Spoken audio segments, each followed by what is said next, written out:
calling you. Please pick up the call. Hello. का हो, का हाल चाल है? अरे तनी रतिया का 1:30 बजे फोन करत हुआ का? अरे पगली, 1:30 के चक्कर में यहाँ 3-4 कब बज जाता कुछ पता न चलत है। ओ कहे अब का बताई, हमार तो नींद चैन सुकून कुल लेके चल गई तू। अच्छा अच्छा ये बताओ कि कहिया आवे के है? अब हम का बताएं? अरे अपने माई से बतिया ले, नहीं तो माई आज ले आई। का हो गया बतावा? चूमी लफटुआ रतिया में,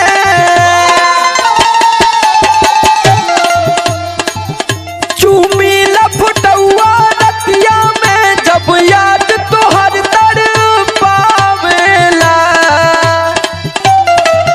कोरवा में सुता के चली गईलू। तो का हो गई रे?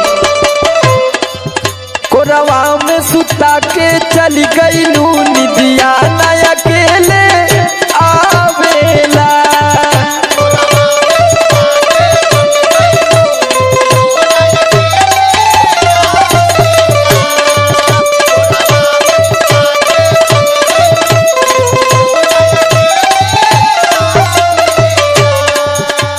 अरे अब तो उसे हम का कहें? कहा कुछ कहा? अरे उहे